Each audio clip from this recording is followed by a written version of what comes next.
Being a professional athlete is no easy feat. Practice, appearance, and family affairs make for a busy life. I chose to participate in this program because I knew it was a tribute to someone dear to the WB11 family, Sean Kimerling. When Sean arrived and joined us on the weekends, there was an immediate sense of bonding among us. We made it a point to get together outside of the office. We shared our work experiences and our family experiences, both the good and the bad. Can I just say, really great to be home. We could not believe how young he looked. He's a very enjoyable person. He was very well-rounded. We were looking for a sports weekend anchor person, and his popped right out. His energy, his focus, his knowledge of sport, and we brought him in, and from the moment he came in, we knew this was the one. Well, the first question I ever said to him, are you a Met fan or a Yankee fan? And he said, I hate the Yankees. They put in a word between the and Yankees. I said, we'll get along just fine. Karen Scott had told us that she'd hired Sean, and we said, okay, let's take a look at this kid. And he put on a flawless show the first day he was here. Did an excellent job. At this point, we'd like to introduce you to our new weekend sports anchor, Sean Kimerling. Sean, welcome. What do you have for us tonight? Well, they must have known I was coming home to New York because a good day for the local team. He just had a beautiful quality to him that communicated so well. Typically, sports comes at the end of the show, but if there was a big sports story, we would jump on it and say, oh, good, we can put Sean on the set. And I kind of had this joke with Sean that whenever he was doing an interview, I would try to get into the back of the shot so he would actually see me like making faces. If there was a serious story he was doing, he could be serious with it. If it was a light story, he could, he could play it light. And he would enjoy both of those type of things. He had this way of saying, and he is history.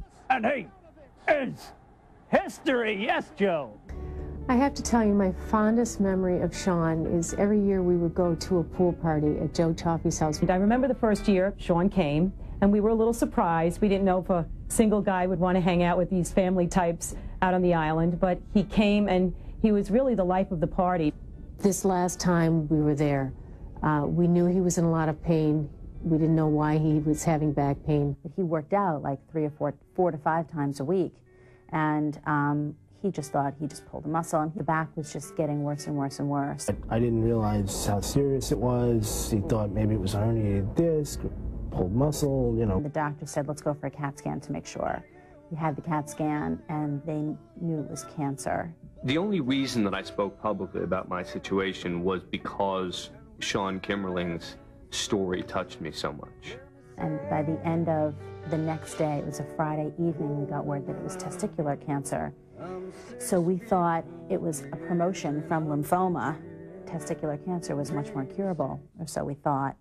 With much sadness, we inform you of the passing of our colleague and friend Sean Kimerling. He died this morning from complications while fighting testicular cancer. Sean was 37. All of us at the WB11 extend our condolences and prayers to his parents Noah and Irvine, his sister Amy, and his brother Joshua.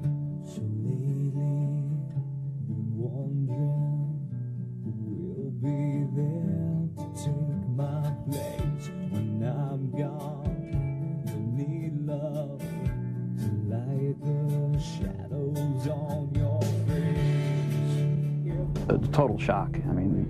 I just kind of had to stop for a few moments and regroup.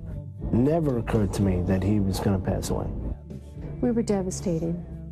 The time span was about 30 days from diagnosis until he passed away.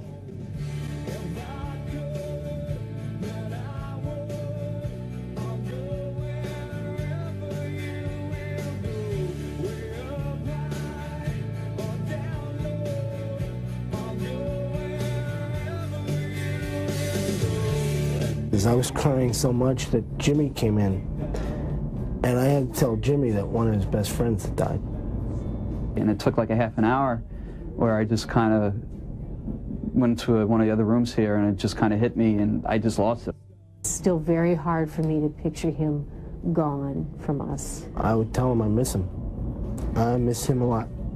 And he just has such a beautiful smile in the picture, and I still to this day keep it in my living room because I always want to keep it there as a tribute to Sean. When Sean was in the hospital, but he was well enough to talk about this stuff, he said that this was probably going to be his cause. When he got well, he was going to put something together and raise awareness for testicular cancer. And so we decided when he passed away that we would carry through with his wishes and form a foundation. Testicular cancer is the most common form of cancer in young men. Most people who get it are between 15 and 40, so people in the prime of their lives. After Sean passed away, everybody knew about it. So we got a lot of mail, and many people who wrote in and who sent donations were testicular cancer survivors. So we formed this Testicular Cancer Survivor Committee. And our goal is to raise awareness of testicular cancer. So we want to get the word out to young men about the existence of the disease, what the symptoms are, make sure they know to go to their doctor if they're worried about something, make sure they know to examine themselves on a regular basis, know how to do the testicular self-exam. It started off at the Oyster Bar in Manhattan. It was our first fundraiser, and every sportscaster, it was like a fraternity of sportscasters. It was incredible, great attendance. And then we just had our inaugural celebrity golf tournament, and it was a tremendous success. It's been said before that even if one young man is saved because of Sean's foundation, that would be a great achievement. The bottom line is I got lucky and Sean didn't. I think he'll be remembered for a long, long time. I'd like to think that Sean is giving us a 2 thumbs up from upstairs, from heaven.